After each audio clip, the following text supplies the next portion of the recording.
네. 지금부터 살펴보고자 하는 것은요.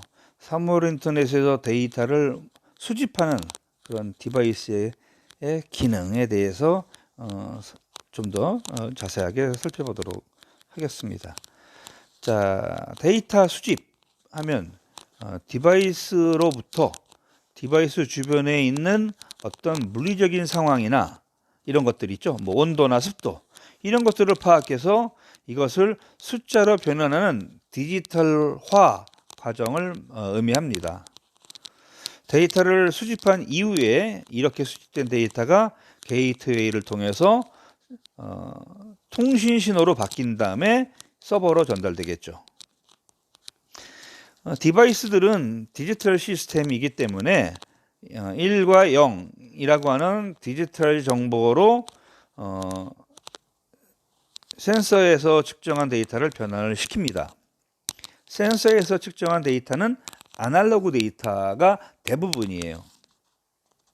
그래서 대개 디지털 데이터로 변환할 때 사용되는 코딩 방식이 이제 BCD나 XS3 같은 그런 이진 기반 10진 코드를 사용을 하는 거죠. 일반적으로 컴퓨터는 16진수로 표현해서 읽거나 표현을 해요. 이진수로 쭉 나열하면 뭐 오기할 수도 있고 잘못 이해하기가 쉽기 때문에 알아보기가 쉽지 않죠. 그래서 4비트 이진수 또는 16비트 알파벳 하나로 표현을 해서 아주 간략하게 이렇게 혼동 없이 사용을 합니다. 자, 뭐 게이트웨이의 기기 접속이나 또는 기기로부터 데이터를 수집한다거나 서버로 전송할 형태로 데이터를 변환하기도 하고, 그래서 서버로 데이터를 송신을 하는 거죠. 자, HTTP라는 것을 통해서 데이터가 수신돼요. 이 프로토콜은 월드 와이드 웹 같은 우리가 흔히 인터넷 서비스 상에서 정보를 교환하는 프로토콜입니다. 주로 클라이언트와 서버 사이에 데이터를 요청하고 거기에 대해서 응답하는 형식으로 HTTP가 이루어지죠.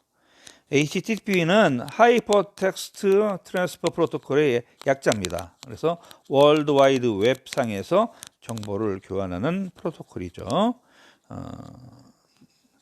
자, 그 다음에 HTTPS라는 게 있어요. 여기서 S는 Security의 약자입니다. 그래서 HTTP가 갖고 있는 보안 취약성을 좀 더 강화시킨 그런 프로토콜이 되겠습니다. HTTP는 클라이언트가 서버로 보낸 정보나 서버가 클라이언트에 보낸 정보가 노출이 될 가능성이 다분합니다.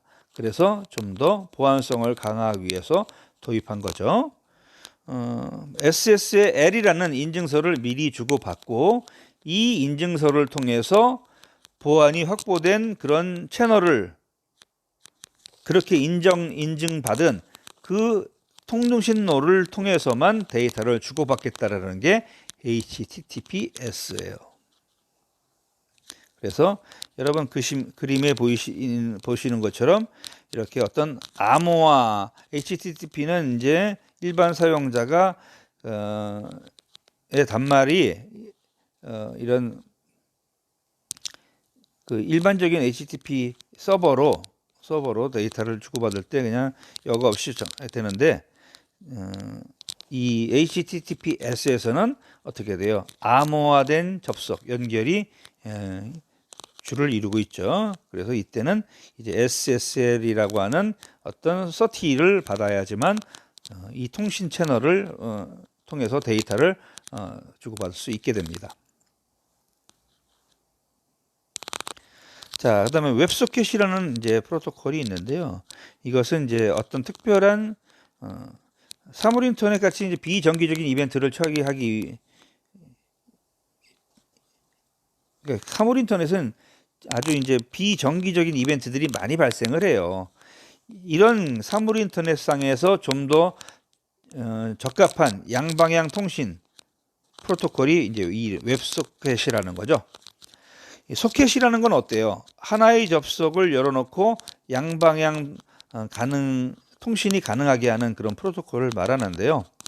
이 웹소켓에서 서버는 데이터를 보낼 수 있기 때문에 이 오픈된 웹소켓을 통해서 음성 데이터라든지 비디오 데이터 또는 어떤 알림 정보 이런 메시지들을 보낼 수 있는 기능을 이 웹소켓이 제공을 합니다. 그래서 이제 이 그림에 보시면 클라이언트하고 서버 사이에 먼저 이 각각 통신로가 설정이 되어 있고요. 그 다음에 시간이 경과하면서 이제 클라이언트가 서버에게 뭐예요? 핸드쉐이킹 하죠. 나 너에게 데이터 이런 데이터를 좀 받아야 되겠는데 나한테 보내줄 수 있어? 하고 서버에게 물어보면 서버가 자기가 받을 수 있으면 보내줄 수 있으면 그래 보내줄 수 있어. 아 그래? 그럼 나 몇 번 포트 열어놓을 테니까 그쪽으로 좀 보내줘. 알았어. 뭐 이런 식으로 어떤 절차에 따라서 클라이언트와 서버 사이에 대화를 먼저 이룹니다.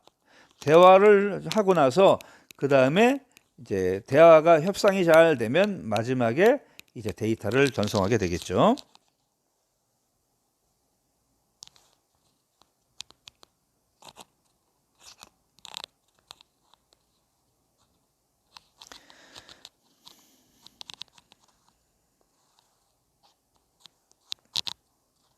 자, MQTT는요. MQ 텔레메트리 트랜스포트의 약자예요. 주로 이제 구독과 발행이라고 하는 두 가지 개념을 도입해서 1대 N의 통신이 가능하도록 이렇게 만들어주는 프로토콜입니다. 각각의 사용자들이 원하는 메시지가 있어요. 그러면 어떤 토픽에 맞게 이 데이터들을 정렬을 하고 그 다음에 이 정보를 이용하려고 하는 구독자들이 있습니다. 우리가 이게 서브스크라이버라고 하는데 이 구독자들은 그 특정한 토픽을 구독하게 되면 이 토픽에 해당되는 정보들이 이제 구독자에게 전달되도록 하는 그런 방식이죠. 중간에 브로커라고 하는 기능이 있습니다. 그래서 서브스크라이버와 퍼블리셔, 즉 클라이언트와 서버 사이에 이 브로커들이 중개를 해주는 겁니다.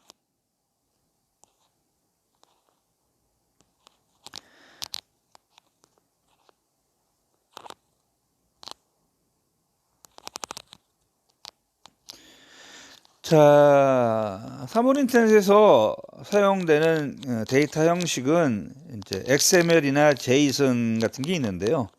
XML은 이제 주로 리눅스나 윈도우즈 같은 데서 이제 컴퓨터들의 설정들이 이 XML 형식으로 많이 되어 있고요. JSON 같은 경우에는 이제 빅데이터 같은 그런 데서 사용하는 데이터 파일 형식입니다. 표에서 보시는 것처럼 XML은 Extensive Markup Language의 약자죠.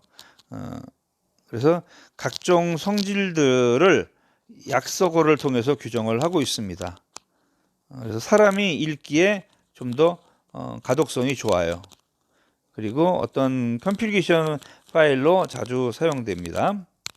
이제 반면에 JSON 같은 경우에는 이제 자바스크립트 오브젝트 노테이션이라고 해서 자바를 기반으로 만들어져 있는 그런 데이터 형식인데요.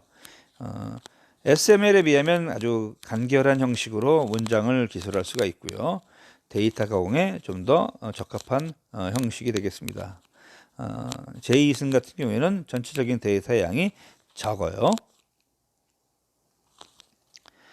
자, 이제 이 데이터 처리 단계입니다. 자, 처음에 데이터를 수집하고 그 다음에 데이터를 송수신하고 이것을 특히 처리하는 단계로 이제 왔는데요. 서버가 수신하는 데이터를 분석을 하고 가공을 하면서 이거를 이제 저장을 하죠.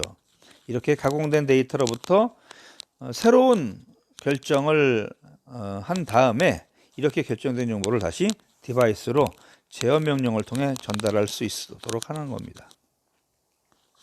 앞에서 말씀드린 것처럼 배치 프로세싱과 스트리밍 방식, 스트림 프로세스 두 가지가 있다고 했습니다. 배치는 데이터를 데이터베이스에 저장을 하고 저장된 데이터들을 일정한 간격으로 모아서 이렇게 모아진 데이터들을 일괄 처리하는 방식이고요. 많은 기기들이 대규모로 데이터를 처리해야 할 때 이 배치 프로세싱을 하죠. 하둡이나 스파크 같은 경우에 배치 처리를 합니다. 스트림 처리 방식은요, 데이터를 저장하지 않고 도착한 순서대로 서버로 보내서 서버에서 즉시 처리를 하는 방식입니다. 스파크 스트림이라고 하는 방식이 있는데요. 데이터를 읽기, 쓰기 동작에 적절한 형태로 그 구조를 만들어주고 있습니다. 데이터 처리에서 주목해야 되는 이제 아파치 스파크인데요. 이거는 이제 맵 리듀스 구조를 가지고 있습니다. 맵 리듀스라고 하는 것은 뭐냐면 대용량 데이터를 여러 컴퓨터에 분산해서 병렬 처리가 가능하도록 하는 겁니다. 그 다음에 분산 파일 시스템의 구조를 갖고 있어요. 여러 디스크를 분할해 놓고 그 분할된 디스크의 데이터를 동시에 읽고 쓰는 겁니다. 그 다음에 이제 우리가 RDD라고 해서 Resilient Distributed Database, 데이터셋이라고 하는 이런 그 RDD 구조를 갖고 있어요. 아파치 스파크는 여러 컴퓨터에 데이터가 분산되어 있기 때문에 하나의 컴퓨터에서 오류가 발생을 해도 다른 컴퓨터에는 영향을 미치지 않는 그런 구조를 갖고 있다는 겁니다. 이렇게 해서 처리한 결과를 기존 데이터에 덮어씌기 하지 않고 새로운 메모리에 저장을 하죠. 그리고 한 데이터에 관해 반복 처리가 필요한 경우에 아주 동작이 빨리 이루어집니다. 자, 그 다음에 이제 스파크 스트림이라는 방식도 있죠. 이것은 아파치 스파크를 스트림 처리에 이용 가능하게끔 변형시킨 구조예요. 그래서 RDD 타입의 데이터 처리를 수행을 합니다.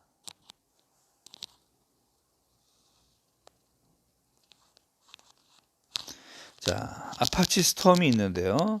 아파치 스톰은 스파웃과 볼트라는 것을 조합을 한 분상형 스트림 처리 프레임워크예요.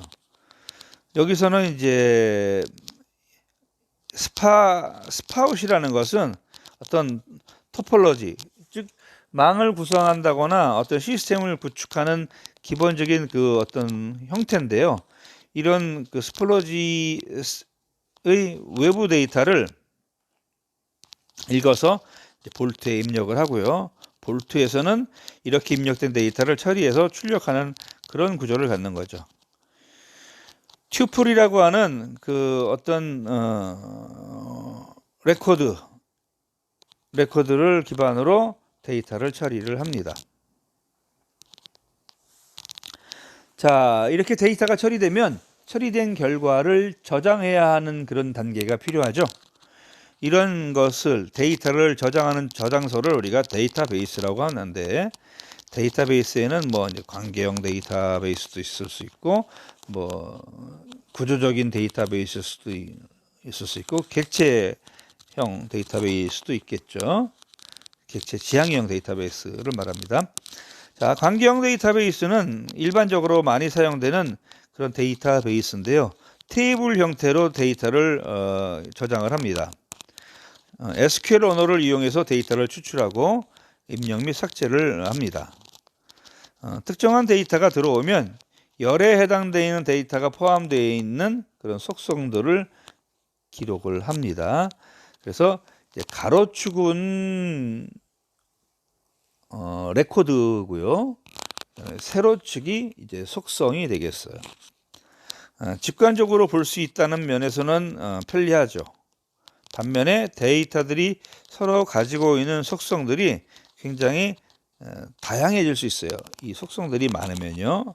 그래서 필요로 하지 않는 데이터까지 우리가 갖고 있는 경우가 많다는 겁니다.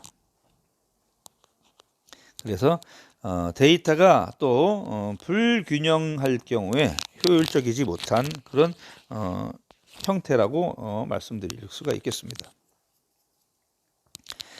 하드디스크의 입출력 속도의 차이로 인해서 병목 현상이 발생할 수도 있습니다. 자, 이제 비관계형 데이터베이스도 있는데요. 이게 이제 다큐먼트, 그래프, 객체 지향 뭐 이런 것들이 다 비관계형 데이터베이스에 해당되는 거죠. 모든 데이터에 대해서 속성을 일일이 나열하지 않습니다. 그리고 데이터들 사이에 관계가 더 중요한 경우에 이 비관계형 데이터베이스로 구축을 합니다. 특정한 데이터들 사이의 관계도만 그래프 형태로 표현을 하거나 또는 그 어떤 상호 간의 그 로컬한 관계로 데이터를 표현을 해서 구성하는 방식이죠. 자, 다섯 번째로 이제 디바이스를 제어합니다. 이제 저장까지 했으니까 디바이스 제어해야 되는데요. 서버가 각각의 기기에 데이터를 전송해서 이 디바이스들을 제어를 하죠. 서버가 수집한 데이터를 분석을 하고 이 분석된 데이터로부터 어떤 규칙을 만들어서 그 규칙을 가지고 디바이스에 대한 명령을 내리는 거예요. 그래서 HTTP나 앱소켓, 그다음에 MQTT 같은 통신 프로토콜을 이용을 한다고 했습니다. 이 프로토콜들에 대한 내용은 앞에서 상세히 설명을 했으니까 여러분들 요 지금 보여드리는 이 표를 가지고 다시 한번 깔끔하게 정리를 해주시기를 바랍니다.